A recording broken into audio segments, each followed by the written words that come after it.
What's up, people? Welcome to this episode of the By the Hood podcast or webcast because I don't know how you're consuming this content. I'm your host as always. My name is Jimmy, and as we start off every show, that's with gratitude. I want to say thank you to everybody that supports everything that we got going on. Special shout out to all the students at By the Hood University. Things are going crazy in there, man. Folks is getting money with precious metals, stock options, cryptocurrency, NFTs. It's just amazing what's being built. So we're actually living through history. So I want us to give a special shout out to all the students at By the Hood University. I'm joined by my partner in crime as always, Core. What's up, brother? Young, every day above ground is a good day. You gave a special shout out to the students. I want to give a special shout out to our partners, man. People, they really be in there helping out, man. Like we don't know everything, man, but we what we do know. I mean, what we don't know, our partners help to fill in the gaps, and so that our students and their students get they get a great experience. So I would like to shout out our partners also. Yeah, shout out to all the partners for helping us build out what we got going on. Yo, also shout out to the students at Yes We Can, right? So Corey and I embarked on another project. We always trying to find ways to give back to the community. So we've been teaching the children of the Yes We Can program, and their program is just amazing. Something that we do on the weekends as a way to give some mentorship and some guidance to some young folks. But they have us teaching finance. They get aviation class. They got drone training. They get analytics training. So what they're doing with them students over there is gonna be amazing to see, man. But listen, our platform is designed to highlight brothers and sisters who look just like us, who are doing amazing things in business as well as the community. This brother that we're joined with now, he's also in By the Hood University, by the way, but he's doing amazing things in the real estate space and property management as well as real estate investment, man. Lorenzo Jackson, what's up, good brother? What's going on, fellas? How we doing today? Oh, great. Man, listen, we're excited, man. Excited to have you, man. Listen, because you can attest to some of the things that we're doing within the university, man. But this is really about you, though. But I'm just glad to have you as a part of the university because, again, the smarter people that we bring, the more value we can add to, a lot of folks. I gotta say, By the Hood has been the best investment I've made all year. I don't want to be forthcoming and tell you how much money I made, but the money I spent on the course just to get in the Facebook group, I think I probably made almost 20 times as much in the first 6 weeks of the year, which is amazing. So I'm glad to get busy. And I'm honest when I say 6 times, and that's because I went a little Corey on me and I went rolling.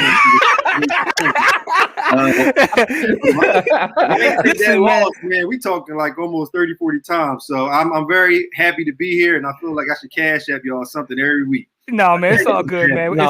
It's about building. I'm glad you said that. I'm just letting you know right now that will be a commercial, man. I'm just letting you know, man. Because I thank you for saying that, though, man. But this right here is really about you, man. Because you're doing amazing things in real estate as well as property management. But let's start from the beginning. Just tell your story. Where are you born and raised? I was born and raised in Southwest Philadelphia. Okay. Right off of Whitby Avenue, a small block. So I was born in Southwest. I was actually a private school educated up until I went to high school. What private school did you go to? I mean, I'm hoping y'all know a little bit about the best high school in Philadelphia, which was Central High School. Okay, listen, man. You're a Central grad. You came a little bit after us, man, but it's all love for every Central grad. But what private school did you go to before you went to Central? I was in the Friends system with the Philadelphia school. Oh, you one of them smarty-arty dudes, man. Friends ain't no joke, man. Yeah. No, it's not. So we learned a lot of the fundamentals there when it comes to math, reading, and science. And I know that helped me along my way, just having that foundation of the math, the reading, and the science that we use today. I actually use that today.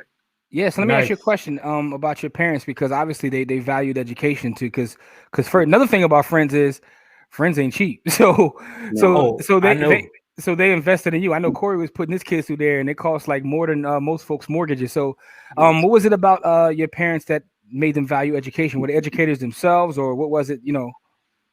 Well, that's perfect. Well, the way to connect the two was my father actually had multiple properties. And those multiple properties, and they let it be known that those properties were paying for us to go to school. That's fine. Oh man, that's fine. So you second generation real estate guy. I'm a second generation real estate guy. So, but in Southwest back in the day, it's similar to what Kensington and Allegheny is today. It's not the best area. It wasn't the best area growing up, and he had multi units, a couple of duplexes that are valuable now. They're worth almost $500,000 now, but since he sold them, when we got to college. Got you. So that real estate, so that right there, as you're coming up, you see the power of real estate as, I mean, real estate literally, if you look at it, has changed your life. I mean, it puts you in a space where you can go to one of the best schools in the nation and the best high school in the nation, by the way. I just want to say that. Now I was just gonna say real estate, just already in your story. So you growing up, you saw the power of, investment property. I saw every aspect of it. So like, I'm a basketball player. So I would get off the basketball court, come home, and my father would say, okay, it's time to go collect rent. We're going to go sweep up these apartments. We're going to go paint. So that was something that was built into me early on. So it's always been a part of it. We knew it was, it could lead to other avenues as far as education, and the money, you could use it for a lot of different things. But I also saw the money, and I saw the hard work behind it. And I saw the unfortunate side as well, where we had a tenant died inside the apartment when I was young. We did our old school evictions the old school way. So I'm a 6 foot 13-year-old, and I'm holding the bat, and this man hasn't paid his rent. He's like, look, we're going to get him out of here one way or the other. And if he act the wrong way, then you just swing. I'm like, oh my God. He does it. I'm praying this man just leaves because I don't want to swing this bat. I'm 13 years old. I just have to be tall. Hey, listen, Pops was schooling you. Pops was schooling you, man. He's putting you down with the game, man. Oh yeah, he put me down. Old school eviction. Oh, that's the old school way. Like, we bring in either keys in the bat, and we gonna work this way out. There's no cops and no judges involved. We get through it.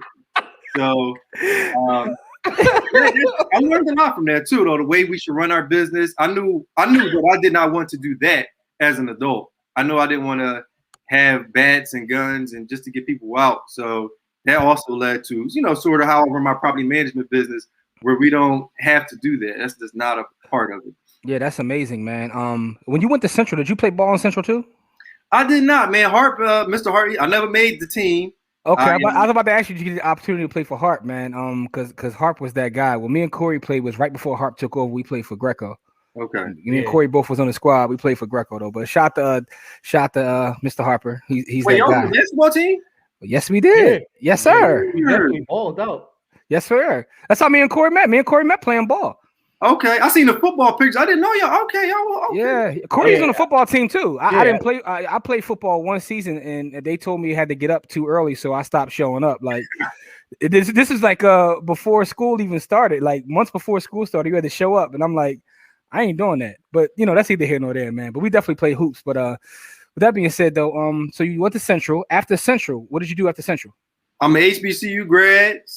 Went to Hampton University down in Virginia. Shout out to all my folks from Hampton. Shout out to the HBCUs. Yeah, because I think y'all went to Lincoln, right? I went to Lincoln. Core went to Westchester, but yes, but okay. I got a lot of folks that went to Hampton. Now, and a lot of my folks went to Howard too. So I'm not gonna get into the Howard Hampton thing. But what I will say, man, shout out to all the HBCUs, man. Yeah, for sure. Yeah, we got a good presence, especially in real estate, especially in Philadelphia. We got a strong presence here. And I'm loving it. Whether it's Hampton, more development, we doing our thing here. What did you major in at Hampton? The crazy part is my first major was entrepreneurship. Okay. Damn, they had an entrepreneurship major? They have an entrepreneurship major. So I went to school to be an entrepreneurship major, but then I realized that none of my teachers were entrepreneurs. It's crazy. I'm like, how are y'all going to teach me to be something that you're not? And then I switched to management so I can actually have a job to get up when I got out of school. So that led to me changing my major. And I had internships most of my summers. And I was retail management was my more so designation. So I worked at Sears and Target. And I was actually at the home office in Sears. And my first job out of school was in Sears. So that was my path that I was going to go on, was to be a store manager for either Sears or Target. But it's crazy, right? I think about like this audio as well as video like lives forever. So this will be like on YouTube and Apple Podcasts or what have you. And in the future, folks are gonna be like, "What the hell is Sears?" Right? See, we old enough to know what Sears is, but some folks is like, what the hell is Sears? But anyway, Sears used to be the most dominant retail chain there is. That shows you about business, though. And you can see that, yeah, you see what happened to them. They were dominant in appliances and almost every aspect of retail back in the day. Yeah. Yeah. So now you majoring in management. That's what your career path. How did you make a change and get back into the family business? How'd that Well, come I got back. It sort of happened all of a sudden because with retail they had inventory and they wanted us to work 18 hours a day. So I actually walked in one day. I worked 12 hours and I left, and I came back the next day and they were mad that I didn't work 18, and I quit that day. And I told my mom I was going to get my real estate license, and I started real estate that next day after I quit my job. I didn't have any money, so I had to borrow some money from my parents, and they helped me get through getting my real estate license, getting through school. And once I quit, I had to work as a waiter at Olive Garden. So I was a waiter at Olive Garden for 5 years. I was a waiter and I substitute teach until I was able to get a job in property management. So that was the struggle. So you've paid your dues basically. Oh yeah, I put it in, man. Yeah, you've paid your dues because and that's amazing though, man. Listen, because you didn't quit, you kept going. So what was your first big break in real estate that allowed you to grow your real estate business? I had a few. One was I started during the '08 recession. Mm-hmm. So my first break was when I sold a house in Virginia, and it was almost $5,000, and I made just enough to come home. So I came home with that, and my niche was renting properties. So I found that I could get half a month's rent for a commission for renting a property, and I started to specialize in that. And once I did, I think it was 20 in a month. That was my niche. Just kept renting him out for an investor, and he had 400 properties. And then I rented all of his properties out, and I called him up, said, "Okay, what do you have next?" He said, "I don't have anything." So I transitioned to work for an actual apartment complex as a leasing consultant. So that was how I transitioned from sort of an entrepreneur, or what they call like the gig economy, into the corporate world as a leasing consultant. And I worked there for 10 years, and I turned a property manager. I ended up being a property manager, worked my way through that system. What was it about that specific part of real estate that made you good at that? Like, what was it about that you excelled at? Well, it was fast money, and all of my friends, they weren't looking to purchase houses at the time because we didn't have a lot of us had jobs. We didn't have the credit, so we were all figuring that part out together. So we all wanted to rent, and I knew that I was able to rent multiple properties at a time and all day, and I can do it so fast, really, really quickly. So if you rent a property on the 1st, I was getting paid by the 15th, and I could do 5, 10, 20 of those a month. And once I sort of labeled myself as the rental person, I couldn't even turn my phone off, and I was able to do both, work my 9-to-5 job and rent out properties, and they correlated together with working both of them together. That's interesting, right? Because one of the most powerful things about real estate is all the various ways you can make money. When you start talking about real estate, there's some real estate agents that make millions of dollars a year. We always talk about the investors, but the property managers and appraisers, that's one part we don't really talk about. But I've met appraisers who make millions of dollars and they don't even own property. And I'm like, yo, no. Yeah, you know what I mean? So it's like the real estate pays people in so many different ways that it's just amazing. And property managers too. Like I've met property managers. One of my early mentors managed a bunch of property, and she was getting X% from each door. She had hundreds of doors. Yeah. And I'm like, she's making more than some of these people that own a bunch of properties just by managing other people's property. So it's just so for the folks out there listening, if you're thinking about getting into real estate, understand that there's a lot of ways to get to $1 in real estate. Yeah, you don't have to have, especially with property management, the barrier to entry is it requires a lot of hustle and communication. So you're communicating with the owner and you're communicating with the tenant, and it's sort of that's a strength. If you can communicate with both parties, then you're the middleman and you're just making money monthly. And I appreciate the monthly income.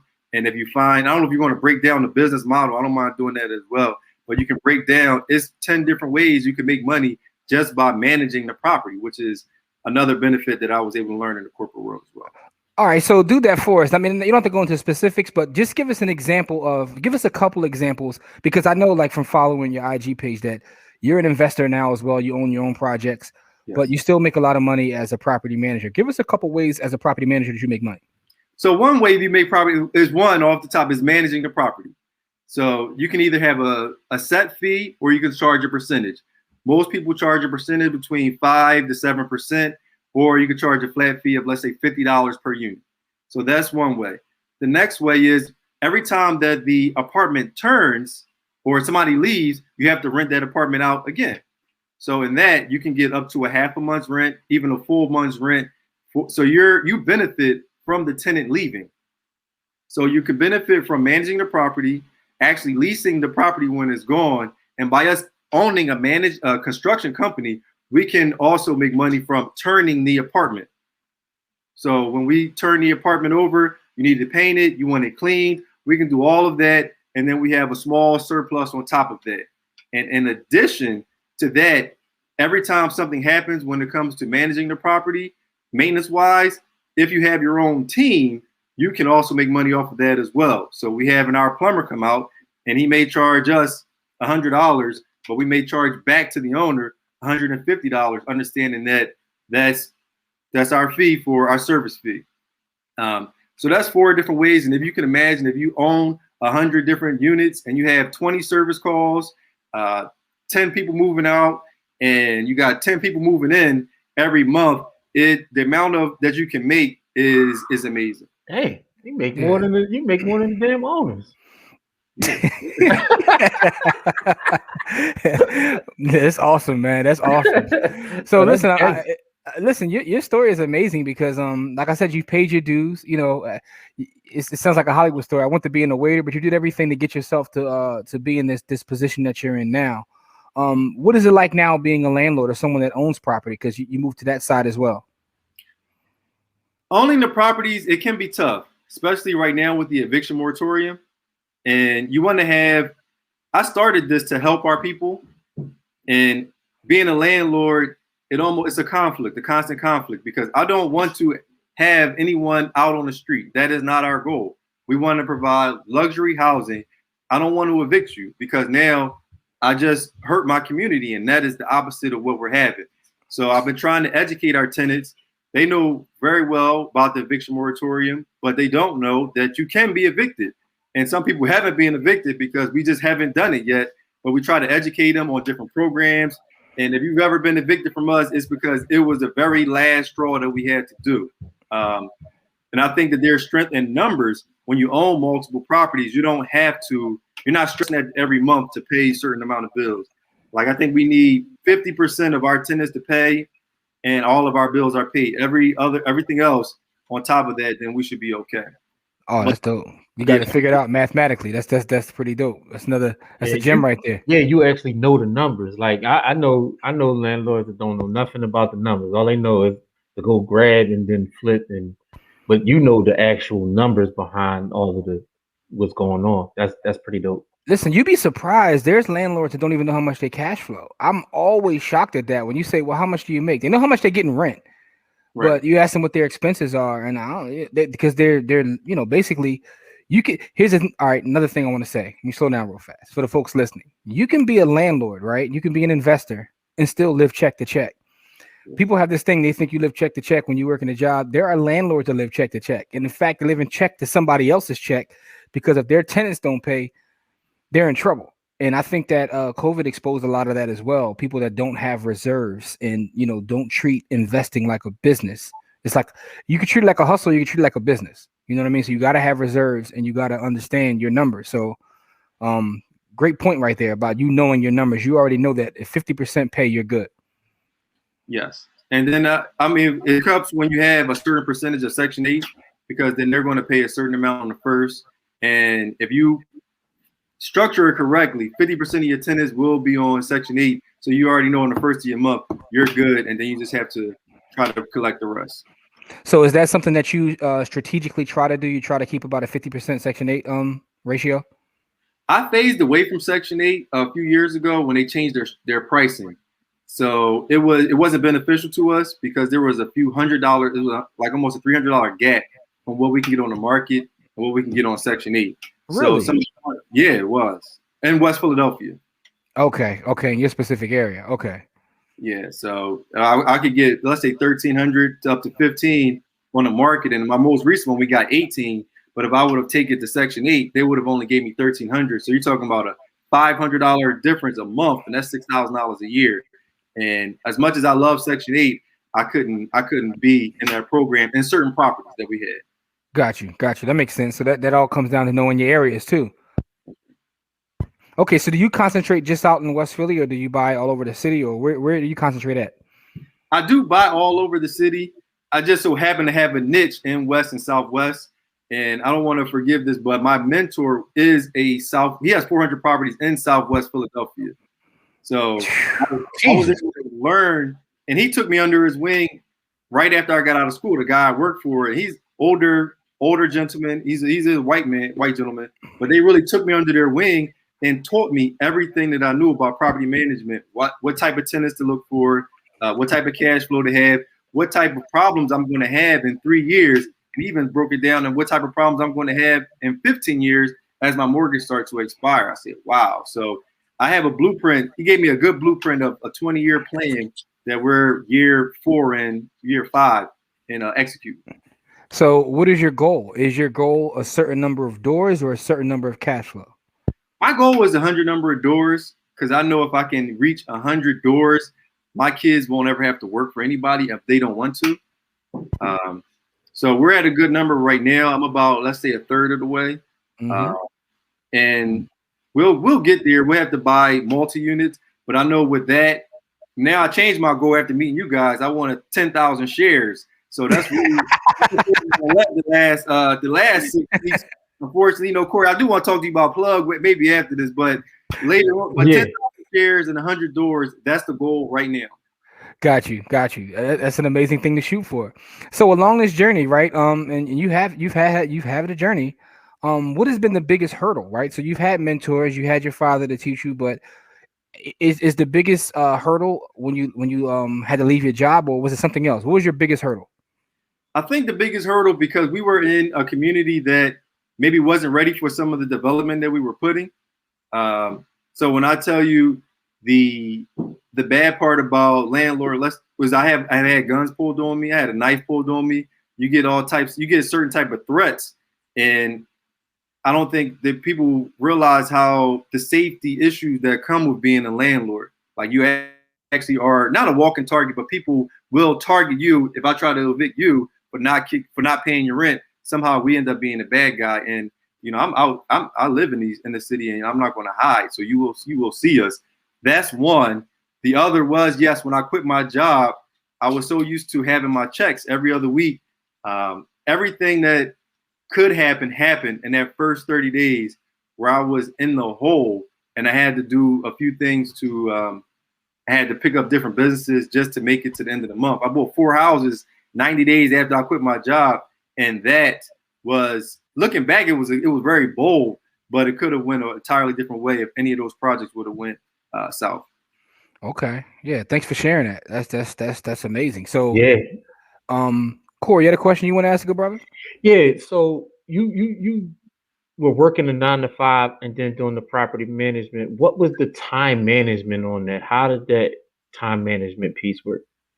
And that's a part of the reason why I quit, because I was up at 5, sometimes 4. And if I was working on a project, I would go to the project before I went to work. Then I would go to work, work until about 5 or 6 o'clock, go back to the project. And then I would be home until about 9, 10 o'clock. And I did that for almost 5 years, working 4 to 10. And on the weekends, we're 10-hour days, for 10 to 12-hour days. So that was the moment I knew I needed to quit, was when my daughter, she picked up a book and she read it. And I had missed her entire education phase. I didn't know she knew how to read. And I said, I'm going to miss my kids growing up if I don't stop. Wow. That's crazy. Yeah. But I mean, you paid your dues, brother. Yeah. And then the thing is, you knew to stop. Like, all right, I need to go ahead and let this go, because, money is important, but it's not as important as being able to raise your family. So I definitely understand that. As a person with 3 kids, I definitely know that struggle. Yeah, because it's a hard and I don't want to say hard transition, but we have our goals for our financial goals. $100 was the thing, but then you got these two little ones looking up at you, and you don't want to miss their. You only get one shot to raise your kids, so I wanted the opportunity to be there and taking them to school, picking them up, cooking dinner. So I love that stuff. So now I kind of I shut it down at a certain time, and like Fridays is our day, and Saturday nights are our days to sort of hang out. That's what's up, man. That's admirable. No, yeah, you got it. Yeah. I think it was like June 1st, a couple years ago. I had made more money coming in from my rent collection between the time I started work and lunchtime than I was going to make in 3 months. So that was the moment where I said, okay, I was making like $50,000 a year, but I had made almost $9,000 in the morning from rent. I was like, I don't even know why I'm here anymore. Yeah, I'm overdoing it. Yeah, I'm doing too much for no reason. So I was like, all right, you know what? Thanks a lot. I'm gonna put my 2 weeks in, and I'm sure I can go back if I really wanted to. And my biggest fear was overcoming that fear. Like, what happens if everything goes south? If everything goes south, then we just go back to work. Yeah, that's part. It's an amazing point, right? A lot of times people have that fear. It's like, just go back. Also, if you're able to save and you put up enough, then you can float yourself. So, but I think the part of your story I want to concentrate on right now as we're having this conversation is the fact that you were able to start to build your empire while holding the job down. Yeah. Because some folks feel like they have to just go all out and quit their job. But I see a movement now, folks online are like, no, build your wealth while working. Do both, because you can do both. And at some point you have to make that decision, but you could do both. Yeah, I think it's important that you want to do both until you get to the point where you can't. Mm-hmm. And I did both. And I have a wonderful wife, and she was able to hold the family down for all those years that I wasn't there. But without my 9-to-5 job, I wouldn't be here, because financially you need those pay stubs to be able to refinance and use the Bird method. You need those. Everybody's not going to pay rent on time, especially starting out. So you need that pay stub and that check to be able to get you to where you need to go, and also save up enough money to buy your first few properties. That's the cheat code. You mentioned another cheat code. I want to ask you about this. You talked about your wife. And I tell younger folks that, having a great spouse is a cheat code. Someone that can hold you down and understands your vision, right? So speak to that. Let our audience know, what is it like to have a spouse that sees your vision and helps you along the way? Well, I was fortunate, though, because we've been together for 18 years. Wow. Awesome. So she was able to, and a story about it, because we were getting married, and I had purchased the property yet, and I was trying to get to sign a prenup for the houses that I was going to buy after we got married. I'm like, when did you sign a prenup? She was like, well, I'm like, what if you try to take all my houses after we get married? She's like, you don't have any house. You work at Olive Garden. But hold up, though. But you had the vision, though. Even working at Olive Garden, you told her what it was. That's right. So, and she was able to stick with me. You see, I got my Alpha shirt on. So that was a process during school, in the Olive Garden phases, during the first few renovation projects, coming home, going to the police station, people, So she was able, that is a cheat code to understand that we have a vision. But as a man, I think you need to be able to create those things and have those barriers to where I'm going to give back to you. So now I take the kids to school, I'm cooking dinner, and I'm doing certain things so she can have her time back. And that was a promise that I made to her a long time ago. If you stick with me through this, I'm going to make sure that it's worth it. That's dope. Dope. Well said, good brother. So, couple more things before we get out of here. What is your favorite book or a book that's inspired you along this journey? I could say The Richest Man in Babylon, but I really The 50 of Power. If y'all ever read it by 50 Cent. Oh yeah. Like the 50 Laws of Power. 50 Laws of Power, yes. So with that book, he sort of created just a mindset where he created the environment where I'm from, not necessarily the streets, but the urban culture to business, and being able to connect those two and how they are very, very similar. I've seen some sharks in this business, and you have to be able to adapt to a certain lifestyle, and you can't cry about it. But you just have to stay sharp and be on your. I would say just stay sharp and be aware of what's going on. Yeah, it's funny because someone else had mentioned that on here too. The 50th Law. That was a good book. But did you know that they're actually making that a TV show now? Word.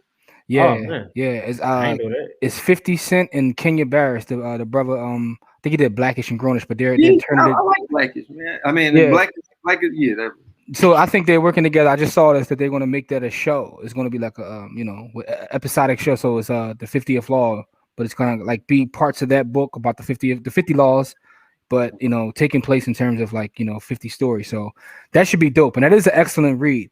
That's definitely an excellent read. So, man, thank you for sharing all these things, man. So what's the future look like? You've already told us that now you want to add some shares to that, man. So is that what the future looks like? More investing?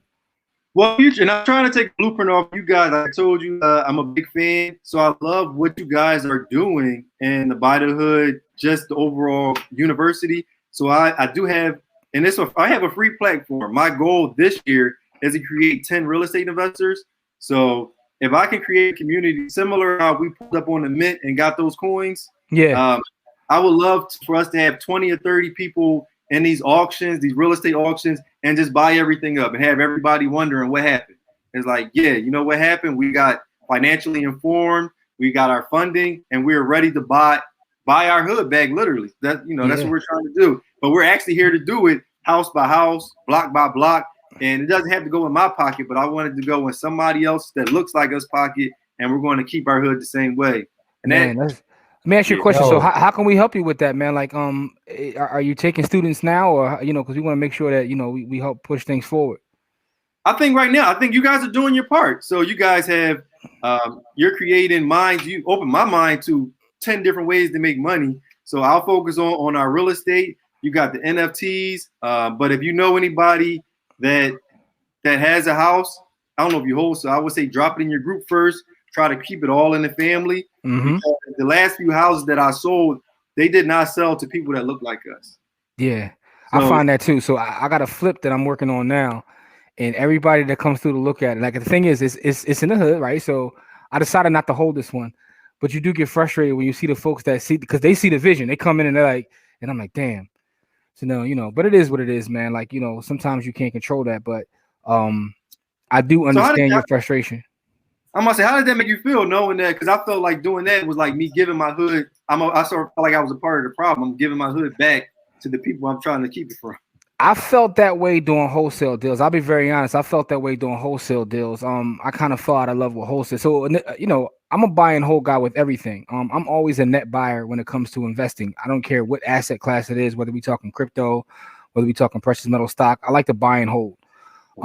But strategically speaking, I found in real estate that I do buy and holds, but if I flip one every once in a while, that'll help me keep the mortgages down on other properties, right?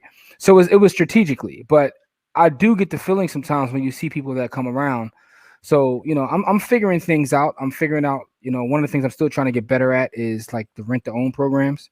So there's ways to do things, and that's the beautiful thing about real estate is you never know it all. I've been investing in real estate for a long time, over 20 years, but I'm still learning, which is amazing. And I'm learning from not only my elders, but I learn from folks that are younger than me. A lot of people that come on this show give me a lot of game. So, and I'm pretty sure I'm going to learn from you in terms of you taught me today about, the whole property management. You only given us 4. You said you got 10. So I'm gonna let you hold that back, because I know you're going to, put that as part of your class, but even you sharing those 4 things, you spark something, and like, okay, I see right there how you can get like multiple bags. My man running head first into a bag. Yeah. So my thing is that the folks that listen to our show and watch our show, if you look at some of these young people that we have on here who are doing things in real estate, we got so many people giving game in terms of like lease options. But he just talked about with property management, that was a gem. That's a real gem. So, but to answer your question, I know that feeling, but again, there's ways around it. That the rent to own is something that I'm really looking forward to, like really doubling down on learning, because that's a way to put people in position to have ownership who might not be ready at this moment. You know what I'm saying? But the thing is, and for my people out there who are investors that have a license, you still have to protect your license, right? And you can't just pick who you want to sell to. You have to protect your license at all costs. So I'm going to put that out there. Yeah, man. But listen, I just want to say thank you for sharing your story, man. Thank you for the kind words that you said about us and what we're building. It's definitely appreciated, man. We love having you as part of the community because you have a lot to share and to help folks. So I'm pretty sure for the folks that watch this within the community, when they see that gym with just those 4, they're gonna be in your inbox looking for the other 6. But but no, man. Listen, I just want to wish you much continued success, and for the folks out there watching, I will put his IG feed within the description box, as well as his website and everything, so you can check out what he's got going on, watch him continue to build, and support this brother, man, because he's a good brother. Another Central graduate. We out here changing the world, all of us Central grads.